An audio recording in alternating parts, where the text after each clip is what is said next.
Hello guys! So, this is my new Freezing Pulse Totem build. I will make a short tutorial for you about the tree, the game setups, the items, required items and recommended items. Okay, so we can start with Ascendancy here. We're gonna, of course, use the Templar Hierophant because of the Ritual of Awakening, Press of Faith and Divine Guidance. We're gonna use the Ritual of Awakening, of course, because with the totem placement speed and the multiply totem support, you summon 2 instead of 1, and that's so nice. I love that with the totem builds. We have the Pursuit of Faith because we have +1 maximum number of summoned totems, and some damage and some duration and so on. And then we're gonna use a Conviction of Power because this build is based on power charges. This one makes you gain power charge when you summon a totem, 50% chance to gain a power charge if your totem kill an enemy and summon a totem and so on. And here is the power charges. We have 3 in the tree. In total we are going to reach 8 power charges. Yeah, so we go on to the skills. We can just start with a lightning golem combo. I use this combo in mana builds. We're just using it because it's a boss killing. The 10% cooling strike, it's really nice, I like it. We get some more damage from it and so on. This time we put minion life so it doesn't die so fast. We have the Wall Rage's Fire escape combo, so we are going to use Flame Dash. This is optional, I just like the Flame Dash. You can run whatever you like. It depends on what you really like. We're gonna link that with the faster casting, Wall Rage's Fire and increased duration for have more duration on the Rage's Fire. I mean Wall Rage's Fire, and we're using this because it's provide us a lot of damage. Frostbite is our curse for this build, so we're just gonna link the Frostbite with Arc and Surge, which gives us more damage and some increased area effect. So we can reach a whole pack of monsters. And this is the Freezing Pulse setup. So we're gonna use Freezing Pulse, connected to Hypothermia, connected to fast projectiles, power charge on critical strike, added cold damage and control destruction. When I'm doing the end game bosses, we really want to swap the faster projectiles for slower projectiles. This will give us around 200 is it 30k increased damage each totem, as you can see here, and that's nearly 1 million extra damage when we have 4 totems up. So I swapped this for fast projectiles for slower projectiles when I did Uber Elder, Shaper, Guardians and so on, and they're just dying fast. So swap that when you do the end game bosses. And we're using this for maps because the projectiles are so long, they are even going outside the screen, so I can hear some drops sometimes because I kill mobs so far away. It's really nice. And we're also using the enchant for helmet, 30% increased projectile speed for Freezing Pulse, so that's another 30%. So it's really nice. And of course we have the power charge on critical because it's a power charge build. And that's the strongest one to use. We have the cold damage, of course, because of the Freezing Pulse, it increases the cold damage, and yeah, and the control destruction for the extra spell damage, and that's also the best option. Then we have our this is the ice. How to say it? Iceberg. The Frost Wall. It's for more survivability. If we get hit on a damage for 550, I think, a Frost Wall will appear in front of you, and in many cases it will save you because the mobs need to get around it. You could also choose to go with the Arctic Armor instead, but this is what I like and what I recommend. So yeah. Frost Wall connected to increased duration and cost for damage taken level 1. So it's triggered when you take a total damage of 500 damage. And of course the Wall Haste. And yeah, it's just connected to this combo for the increased duration. Then we have Frost Bomb. This gives the enemies minus resistance to cold. I'd use this not very often when I map because everything is dying so fast, but when I do bosses I'd usually put this in front of them and they are less resistant for cold. So it's really nice. And we have increased area effect to make the area bigger for it. And the free slot for Portal. Portal is really nice to have. So the items, the required items I would say is the Void Batteries. We go in dual wielding.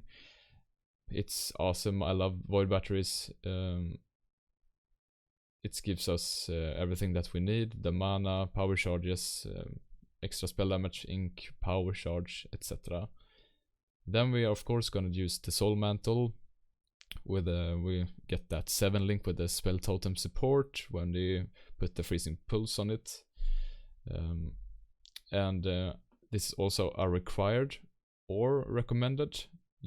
I really recommend it, but it gives you increased damage per power charge. We have 8 power charges in the end, and that's times 5, and that's 40% ink damage, so it's really nice. We get some nice HP, intelligence, and movement speed.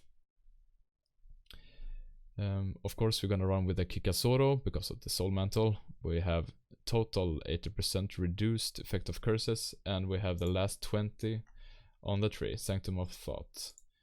So we are immune against curses when we do maps. So it's the only maps mod we don't run is Elemental Reflect because the totem die fast and the player cannot regenerate life and mana. It's quite hard. We can run it, but you need to swap like a flask for a mana flask instead. The rare items, I just go for some life, mana, and resistance. As you can see here, maybe some dexterity, you will need that for hypothermia, and so on. So you will at least have, I think it's 140 dexterity for this build, or 130. Amulet, some damage, some resistance, and some damage flask. I will put all the information in the build guide forum. Yeah, and of course the first snow for the extra projectiles. We're gonna have 2 of them, so 4 extra projectiles. A self-flagellation for damage per curse on you, and we are cursing ourselves from the Soul Mantle, so we get increased damage, and that's really nice. And the Clear Mind, because we're running Mind Over Matter, we don't have any auras, so we'll get that nice extra increased spell damage. Okay, so I will just show you some showcases when we do Breach, a higher tire map, and Uber Elder. So yeah.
There we go. Very nice. The build is complete.